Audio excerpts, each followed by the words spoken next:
నేనంటాను మీ అందరి సహకారంతోనే చేసేవాళ్ళు చేస్తున్నారు, మీ సహకారం లేని వాళ్ళు చేయలేకపోతున్నారని అంటాను నేను. తప్పేం లేదు. గణేషే గారు మీరు ప్రజల్లో నేను ఇదే ప్రచారం చేస్తా ఇంట విలేకరులతో మాట్లాడుకుంటే చేయొచ్చంట, విలేకరులతో మాట్లాడుకోలేకపోతే చేయలేరంట అని చెప్పేసి నేను వేసాను కదా, సబబుగా ఉంటుందా? ఆ కన్నుడు సన్నుల్లో జరుగుతుందని చెప్పేసి మీరంటే అది అంతే సబబుగా ఉంటుందని చెప్పేసి మనం చేస్తాం. మట్టి అనేది ఈరోజు ప్రతి ఒక్కరికి నువ్వు ఇల్లు కట్టుకుంటున్నావు కాబట్టి నీకు అవసరం రాకపోవచ్చు, మీరు ఇల్లు కట్టుకుంటే మీకు అవసరం వస్తుంది. అదేవిధంగా మీరు ఎవరు కట్టుకున్నా కూడా ఆ మట్టి కావాలి. అది బంగారం కాదు, గంజాయి కాదు.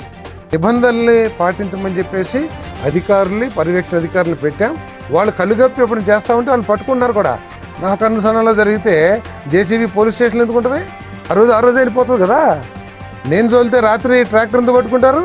లేకపోతే నా కన్సర్న్లో జరిగితే నువ్వు వైలేషన్ చేసావని చెప్పేసి ఇచ్చిన పర్మిషన్ కూడా క్యాన్సిల్ ఎందుకు చేస్తారు? నా కన్సర్న్లో జరిగితే డీడీ ఎంఆర్ఓ ఇక్కడికి వచ్చి పర్మిషన్ ఇచ్చిన క్వారీ దగ్గరికి వెళ్ళి వెరిఫై చేసి నువ్వు వైలేషన్ చేస్తున్నావు కాబట్టి నువ్వు ఆపేయని చెప్పేసి నోటీసులు ఎందుకు ఇస్తారు? సో ఇవన్నీ ఏంటంటే కొంతమంది ఈ ప్రాంతంలో ఏంటంటే జరిగే అభివృద్ధి లేదా జరుగుతున్న మంచి పనులు పక్కన పెట్టి ఎంతసేపు కోడిగుడ్డుకి ఈకలు పీకిన సంధాన ఏదో ఒకటి కావాలి చేస్తారు. నేను అందరికీ చెప్తున్నా, మీరు పర్మిషన్స్ తెచ్చుకోండి. నేను ఎక్కడ కూడా అడ్డు కూడా పెట్టను. ఈ రాష్ట్ర అభివృద్ధి కోసం, మన నియోజకవర్గ అభివృద్ధి కోసం ఇల్లు కట్టుకునే ప్రతి పేదవాడికి కూడా ఈ గ్రావెల్ అవసరం, మట్టి అవసరం. అంటే ఇల్లు కట్టుకోవద్దంటారా?